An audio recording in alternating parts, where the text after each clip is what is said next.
Welcome to the Shower Epiphanies podcast, where we explore your hidden thoughts and desires, revealing your greatest drop the soap moments.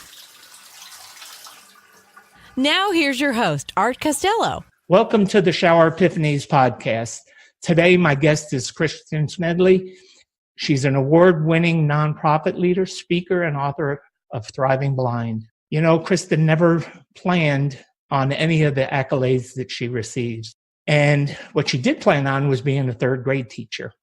However, her path to greatness took an unexpected turn, and I'm going to let her explain it. So without further ado, welcome, Kristin, to the show. Thank you, Kristin, for being with me.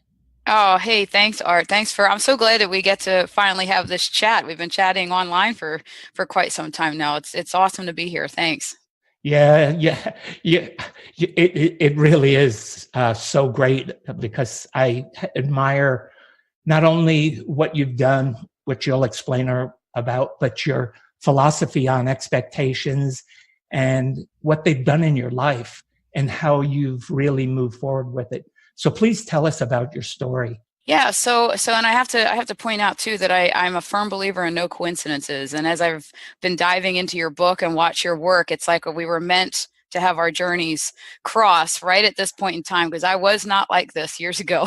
So to back everybody up a few years, a couple of decades, 18 years ago, almost 19 years ago now, I was living the dream, like literally living. All my dreams were coming true. I was teaching, which was what I had planned to do my whole life. I was one of those crazy kids that knew from the time I was little that's what I wanted to do. I mean, I have 4 brothers, and I would line them all up in our little basement with a chalkboard and be teaching them whether they cared to learn anything or not. But I knew I was going to do that. I knew I wanted to get married, have kids. Kids was my biggest number one dream, and I finally had everything. And I had the new baby, the perfect baby. That was when it was 2000 when the McMansions, that new term McMansions, the little perfect house and the perfect green lawn. I had everything. And then everything kind of took a wild left turn when my newborn was diagnosed with a very rare blindness that I had never heard of. And honestly, I still don't understand this to this day, but I had never met a blind person in my entire life until the moment I was holding my 5-month-old son, and they said that he basically could see just about nothing. Yeah, so that was quite a blow to all of my dreams in that moment. And what I would come to figure out, it took me, I'm a little bit of a slow learner. I like to say I'm intense, so I like to get really into a topic. It takes me a while to get my head around it, but it would take me 3 years. And it wasn't actually me that figured it out. It was my 3-year-old son, Michael, that showed me that it was my perception of blindness that was keeping me on the couch crying every single day, because he was the happiest kid you could ever meet. I mean, I was a teacher. I come from a ginormous family, always involved with tons of kids, and I had never met a kid or a person that was as in his DNA, he was a happy person. It was really hard to rock him. So I watched him the one day, and I always say it was my Garden of Gethsemane moment. If you remember that story, I grew up in Catholic school, you can tell, right? And I was pregnant with my second child, and I did a TED Talk on this, and the producers changed the order of my story a little bit for the TED delivery, and it worked perfectly. But the real story is I was pregnant with my second son, and I was like very pregnant, and I got out of bed the one morning, and I actually just couldn't get past the bed. I was still in devastation mode, and I was scared to death to have a second. For me, it was hard enough to survive and put a smile on my face every day with scared of raising one blind child, that how could I possibly do a second time? And I'm not one for, I always joke, my mom gave me this little Blessed Mother statue recently, and she's on my windowsill in the kitchen. And we always joke that I'm going to come down in the morning and she's going to have her hands over her ears, because my prayers aren't exactly quiet little chants. They're more like screaming tantrums, And I was having one of those moments that morning when Michael was 3. And my whole thing was, I couldn't do it again. And I said, there was no way that God could send that to me to deal with twice. And then Michael literally bounced into my room and told me that it was the greatest day of his life. And it was simply because the sun was shining and he was playing with his toys and he was so happy. and he bounced back out of my room, and he considered that perfection, and I thought, wow, I have missed. For 3 years, I've been so worried and scared about the fact that he's never going to play baseball. He's never going to drive. He's never going to do all that. My expectation was that it was going to be a nightmare, so I was living a nightmare. And instead, he completely shifted how I should look at blindness, and it was a mere inconvenience to him. That's all it was. And it's still a mere inconvenience to him. And I catch myself constantly now when I'm in the pits because I had to drop him off at college, and oh my God, how's he going to figure that out? Because he's blind. It has nothing to do with that. He was going through a lot of the stuff all the other kids are going through, So at any rate, at that moment, thank God my perception changed, which completely changed my expectations of his journey. And my prayer became, okay, if this is going to happen again, even if it's not going to happen again, with Michael, I needed to be directed to all the tools and resources to raise a blind child, because I didn't know. That was what I realized, where I was stuck. I didn't know what the next right move was. So I needed it to come to me. And lo and behold, I'm telling you, as soon as I did that, our world and our journey opened in ways that's unbelievable. But what I would come to find out probably only 2 years ago, remember, I'm a slow learner, but I learn it well. When I finally learn it, I learn it well. I found out 2 years ago, I looked back as I was getting ready for the TED Talk, and all the resources and people were being placed in my journey since diagnosis day. I just didn't see them. I didn't see them because I was stuck in what my dreams were for him. And I was trying to figure out baseball and driving as opposed to giving him the tools of blindness. I was trying to give him the tools of the sighted, and it wasn't working. But really, it was, thank God, Michael changed my perception, because my journey would look a whole lot different if he hadn't.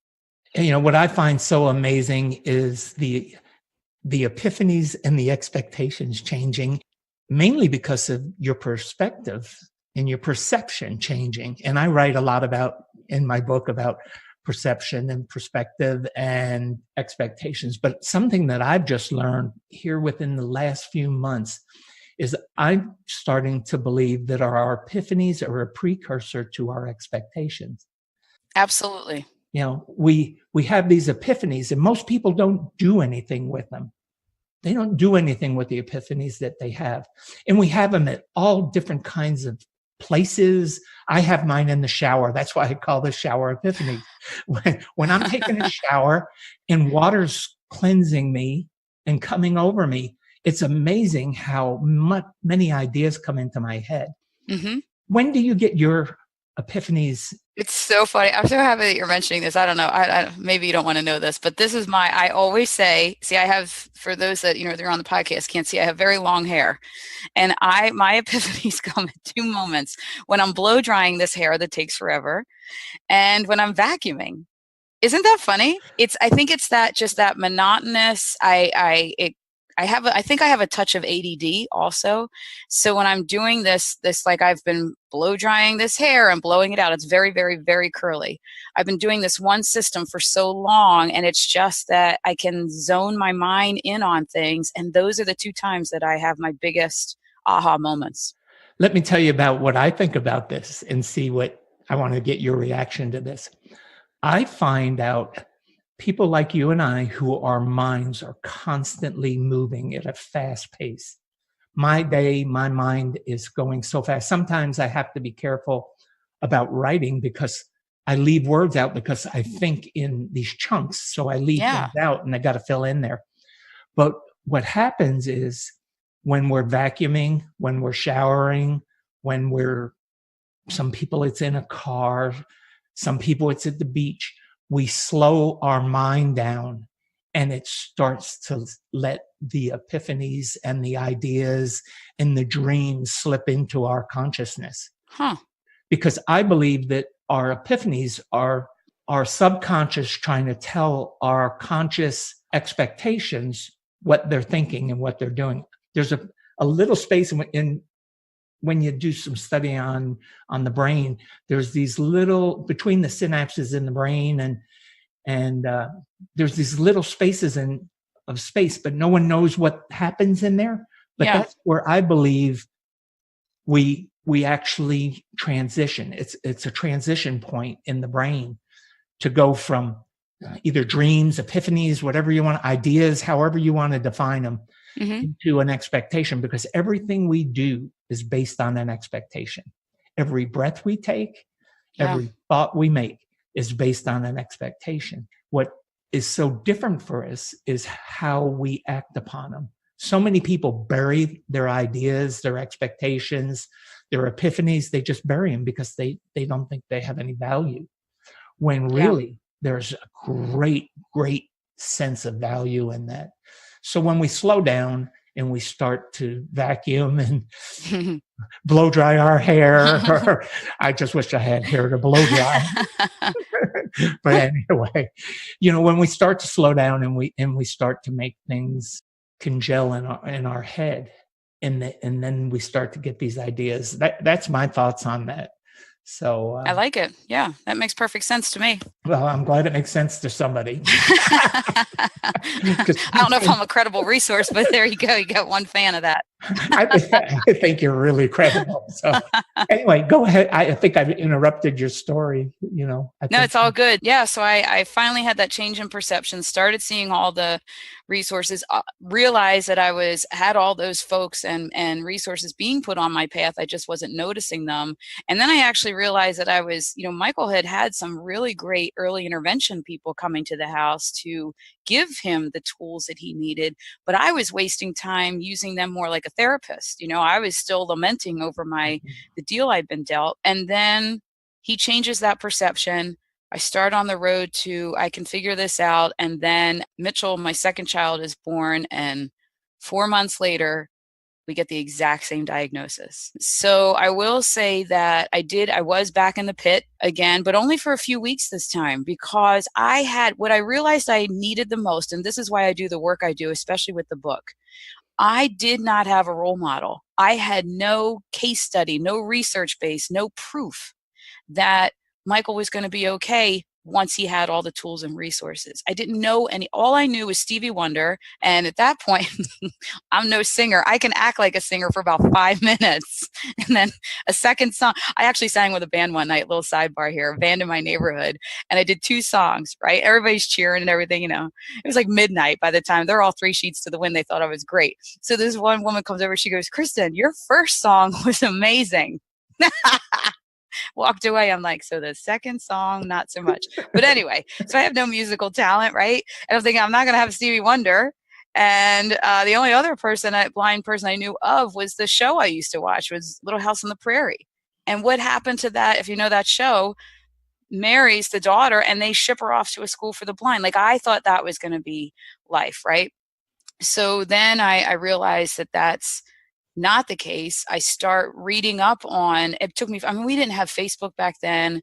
The internet was still relatively new, trying to find people that walk this path. And I met a mom I met her son at a conference. And the opening of my book is the first conference I had to go to for this, and where I meet these 2 people. And I'm blown away with this kid who's in his 20s speaking, and he's funny and he's dynamic and a good-looking guy that's very charismatic. And I meet the mom, and everyone had an opportunity to ask questions about raising blind kids. And goofy me, my one burning question to her was, "When did you stop crying every day?" That was my one question. Of all the things I could have asked her about having success, that was the one thing I could not get my head around, because I was the happiest, most optimistic person that was crying every single day. And she said to me I can't tell you when. It's going to be different for every person, but there's going to be a day that all of a sudden you go to bed at night and realize you didn't shed a tear. And then that's going to turn into a week. I could cry thinking about it. And then it's going to be a month. And then before long, you are going to get to a point where this does not consume you. I thought she was nuts. I was like, she was right. She was right. It's part of the grieving process. Actually, you were grieving. Yeah, and I didn't know that for years. I should have had a therapist. I should have, right? So it's all the should have, could have, would have, should have that made the book that I have. Because I don't want anyone else to walk that path, but I do realize I had to do that journey the way I did it. My point exactly. I had to do it. Yeah, if you don't live it, we're very similar in this. because I have to live it to really make it part of me. I don't know. I mean, I lost my wife to cancer in 2006, and I'm sorry. she spent 3 years. We were married for 35. She spent 3 years fighting really an heroic fight. Did chemotherapy every single week for 3 years, had chemo brain and all those kind of things. But I promised her that I was not gonna she didn't want me to grieve long. Matter of fact, she released me from my marriage vows so I could go find somebody else. She said, I don't give a hoot what anyone else says. You're 59 years old, going to be 60. And you're not going to have a lot of time to find somebody else, but somebody deserves you as much as you have been good. Gosh, there's love and friendship right there. Isn't it amazing what she did? It was such a gift. And I went and dishonored her. For 3 years, I started drinking, started doing stuff I had never done in my life. And it just acting like a jerk. And then my kids came to me and said, you promised Mom. And she told us to watch you because she knew you so well. And that's how expectation therapy started, because I went back out on my lawn. And just like as a 9-year-old, when I went to this mountain, had a conversation with God, I lay down on the front lawn of our ranch in Austin, Texas, looked up into the sky and heard this voice inside of me that just said, get off your butt and start doing. I've given you all the tools to be successful. You just have to use them. Yeah. That's what I did. I got up and I started writing, and out of it came expectation therapy. But I wanted to tell you something else. I'd come home from Vietnam, went to college, and went into the entertainment industry, and I worked for Jose Feliciano's manager. Oh, wow. Jose's blind. Yeah. Jose's manager, a quadriplegic. Wow. In a wheelchair. Did amazing things. Taught me lessons about living and being fearless and not worrying about what others say. Don Mangano was his name, Jose's manager. And he could drive a car as a quadriplegic. In other words, he had no use of his arms and his legs. But he taught himself to drive in California. Wow. Gave him a license. And he could drive. Seriously. And he could drive a car. He drove a big old bodacious Cadillac. This is back in the 1970s when the Cadillac was a boat. And he drove, he had a Mercedes and he had the Cadillac, but he loved driving the Cadillac convertible. And I've helped him put the top down and stuff. And, some stuff I had to help him with, and he wanted my help on other things. If I tried to help him, he'd give me a tongue lashing like he couldn't believe.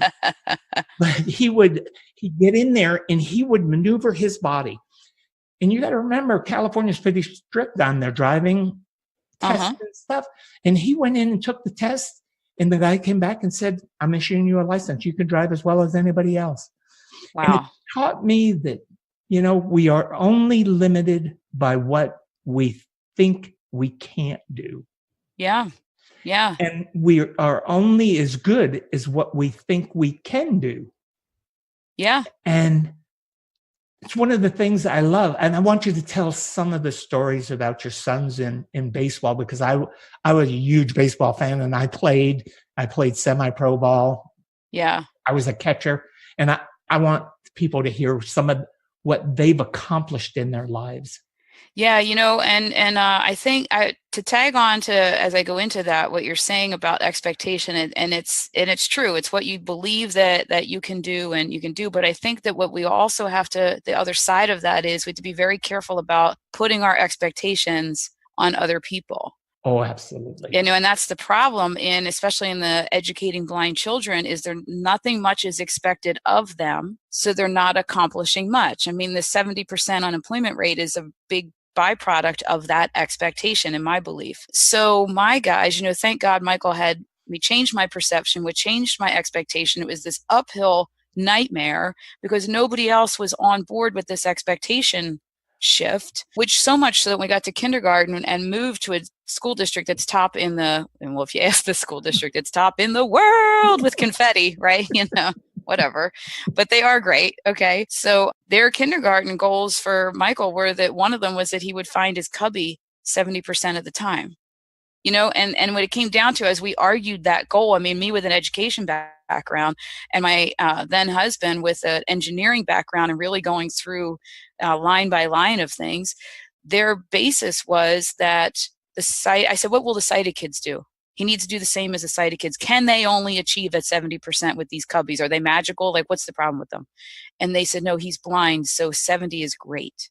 And that didn't sit well with us. And that's where all of this started to change. And it was a difficult way to change. But to know my guys, they just go about their day and they don't pay attention to all this noise from other people.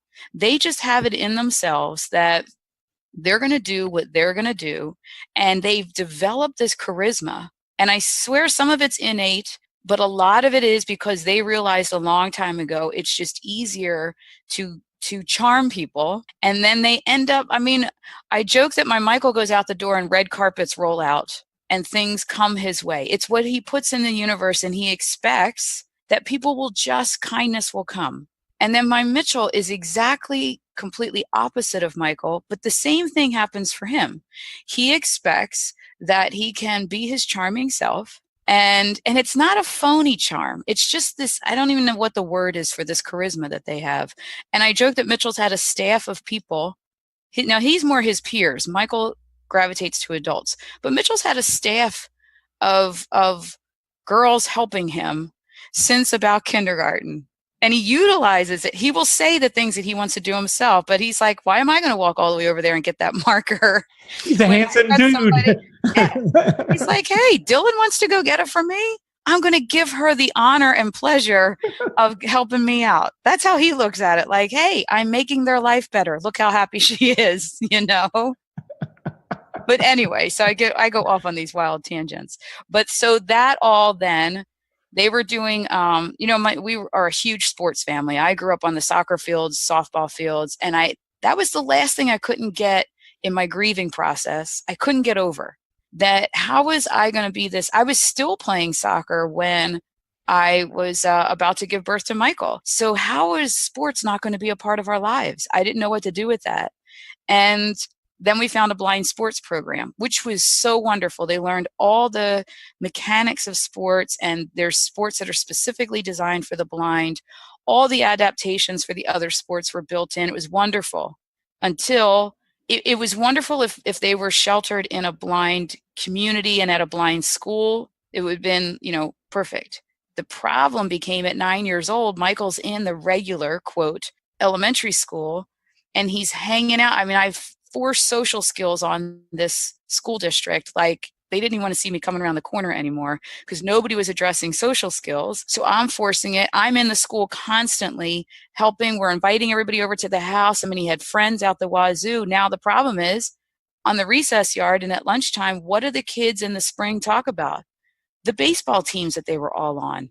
Every one of the kids Michael hung out with was on a baseball team, and he wanted to play too. Because in his mind, he's just like everybody else. He's at their school. He's at their birthday parties. He's doing everything in the community. Why is he not on the baseball teams?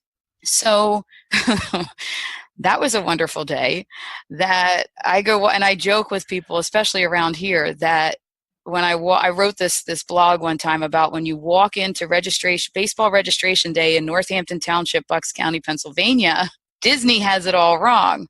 This is the most magical place on earth, baseball registration. I mean, it was like, it was like a Disney soundtrack was playing in the background. Everyone's hugging.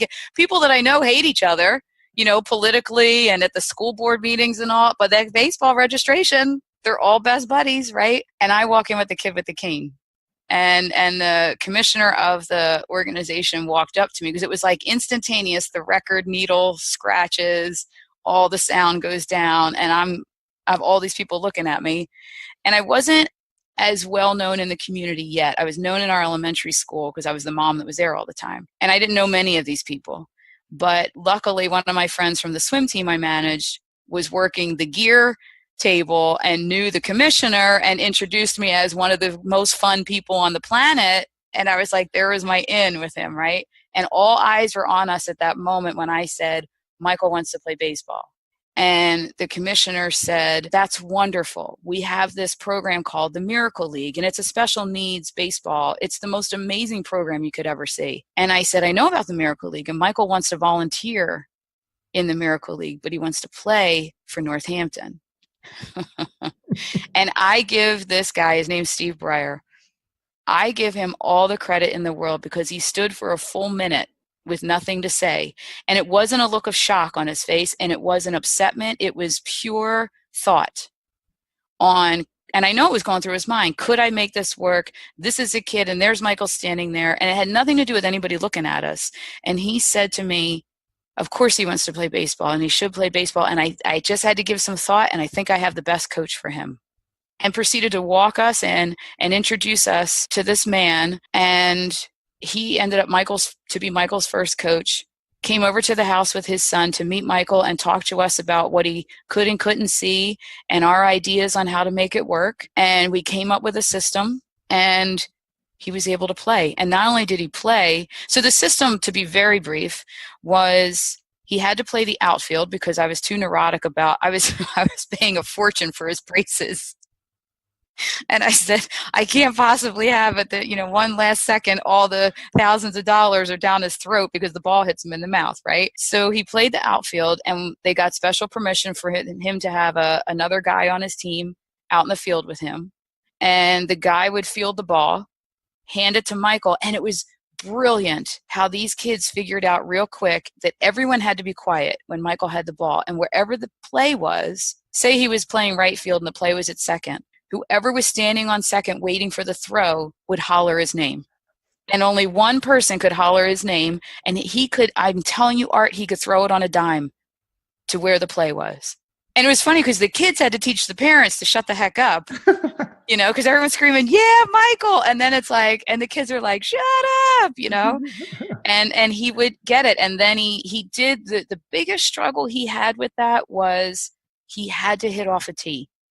And at that point, to be 9 years old, that's when they move out of the T-ball and out of coach pitch and all that. Right. And he wanted out. Also, he wanted to do everything just like everybody else. And it was a struggle for about a week. And I finally said to him the one night, the thing that won him over was, look, you can certainly get up there and swing just like everybody else, but you're going to play by the rules of everybody else. You get 3 tries.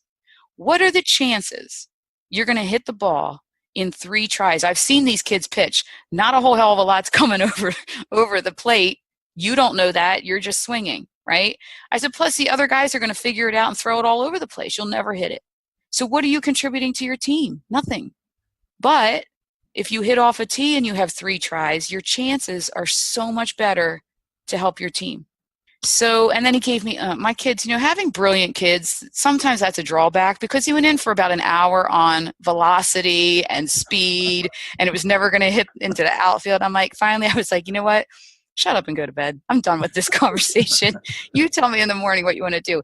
And he decided that he would hit off the tee, and he had to swallow his pride those first couple of times that the tee came out. But little by little, see, it's that perception of it. He figured people would judge him that he wasn't, good enough and cool enough. And little by little, without saying a word, he taught everybody else that this is I know my limitation, and I'm going to work within it to do the best I can to help the team. And I swear to God, he led the team in RBIs.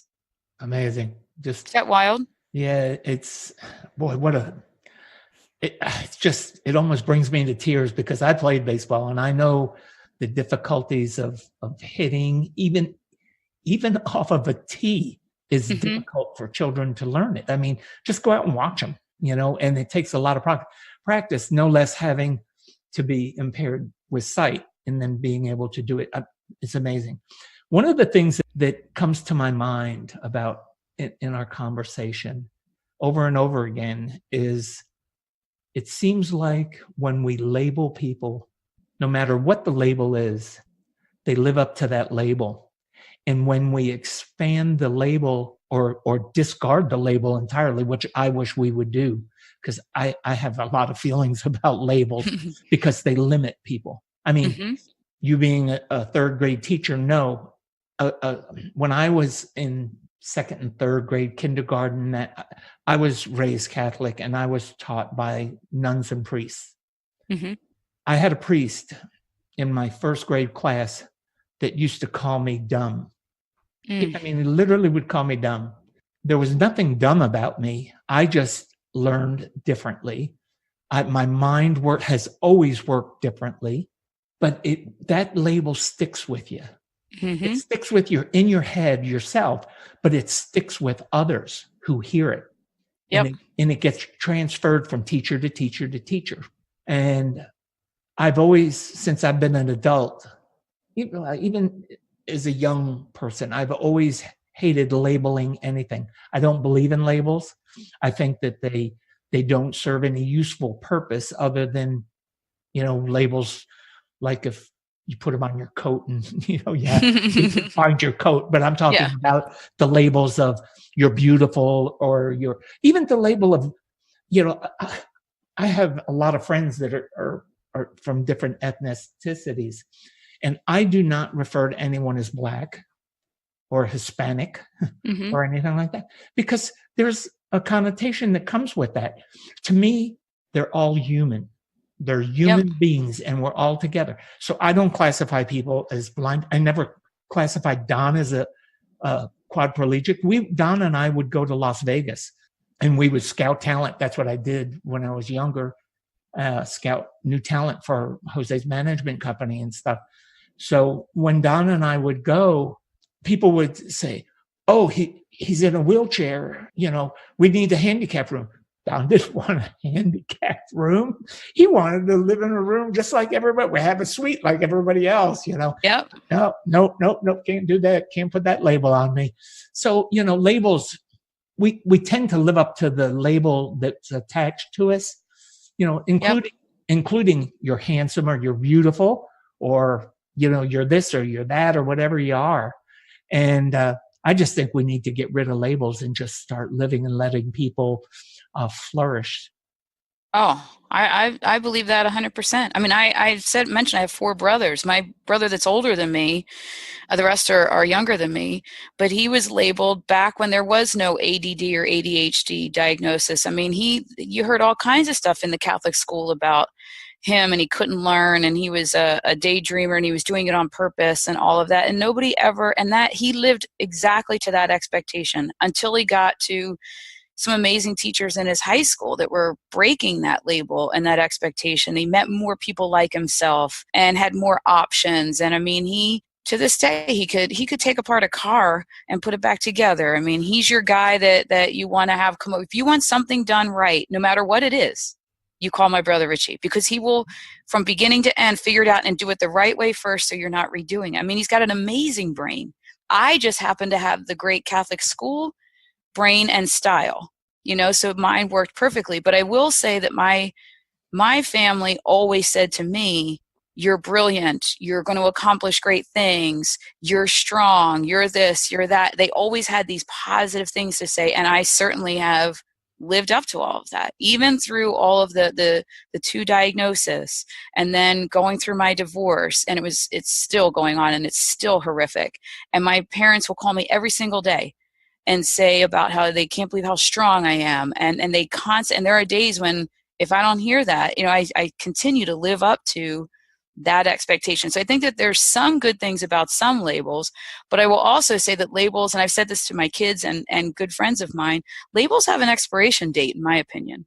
I mean, you may have been a certain way before, but I think that they expire and you can jump into a new one. You can like write your own story. Like I love that analogy of, this is your story, it's your new day. What's today's page going to look like? It doesn't have to be yesterday's story. Change it. Absolutely. I agree with that 100%. That you can change, the power of choice to change. What I do with some of my clients that I work with, I actually have them take their right hand, if they're right-handed, left-handed, if they're left-handed, put it to their temple and turn an imaginary switch. And I call that the power of choice. Turn that switch to the direction that you want, positivity or whatever you want. Or you can turn off the negativity. And I tell them, and it gives them a physical action that they can do to remind themselves, course, people think they're kind of strange when they see them out and somebody's talking to you, reach up and turn the switch. But hey, if it works, it works, It works. Yeah. I like that one. A lot of people do need that physical piece to do. Absolutely. It just gives them a path that they can literally follow in action that just solidifies it all for them. So it's really great. Well, we're getting towards the end of our time, and I don't feel like we're done. I could talk to you all day. Yeah, we got a lot to talk about. We really, really do, and we're going to have to do this again. But absolutely. In our final few moments, what tidbit do you want to leave my audience with that is going to sum it all up and really bring it all to an actionable place for them? Yeah, so I guess the thing is, what I have learned is every single person is dealing with something, and almost all the time you get out of one challenge and it's like then you're falling right into another.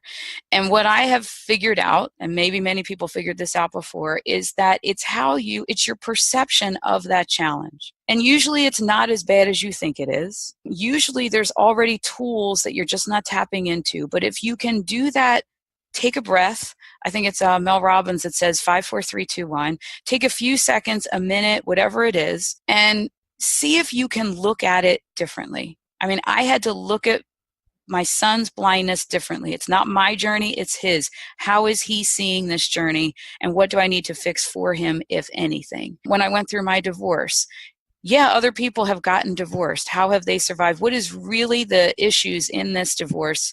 Where's the positive? Where can I flip a switch to, this is a new piece of my journey that I can move on? And then find those tools and resources you need to get from where you're at, if you're at the bottom of the pit, to even start the one-step climb out of it. Who is someone you can talk to? I've always surrounded myself with a tribe of positive people. What are the tools? For blindness, it's pretty clear. It was Braille, mobility. For my divorce, it was I needed a good therapist. I needed to start working out again because I'm an athlete by nature. I need to get back to some of that. So what are some tools? And even in financial crisis for me, I had to take a look at stuff I didn't want to look at. I'm scared of finances. It's not my thing. I had to get somebody to help me with it. I had to go find an accountant that would help me start sorting through. So how can you look at your challenge differently? Where can you find the positive in there?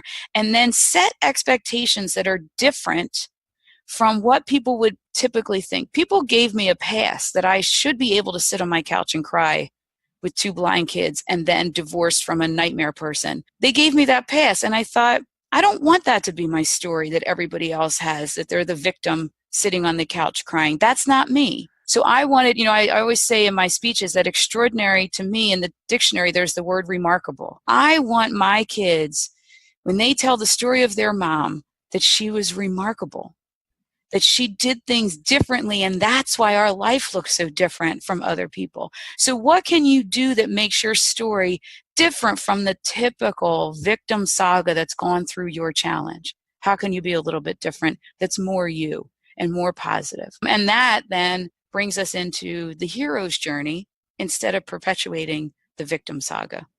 Remarkable, remarkable, remarkable. There is no better description of you than that. Can you please tell the audience where they can get a hold of you, what's coming up, and we'll close out with that.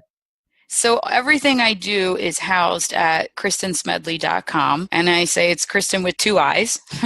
I'm in the I field, and I've got 2 eyes in my name. KristinSmedley.com. That's where you can find the book, Thriving Blind, that was supposed to be this tiny little manual for doctors, has now become this amazing project. And it's not just for people that are raising blind children. It's actually if you're involved in any challenge, because it's 13 stories of people that pick themselves up. And then on social media, I'm on Twitter, Instagram, LinkedIn, and Facebook are my hubs and you can find me by my name, Kristin Smedley. Thank you, Kristin, for being with us. We're going to do this again. We've got a lot of stuff that we can cover. We can't do it in 45 minutes, 50 minutes, or an hour. It's going to take us some time. But I want you to know that I'm always here for you, and that I think you are remarkable. Oh, thanks. Right back at you, Art. Thanks so much for this. Well, thank you, and we'll see you again. Thanks for listening to the show. Drop us your comments and questions with what you want answered on the show. You can subscribe on iTunes and Binge Network. You can also get more information on the website, expectationtherapy.com.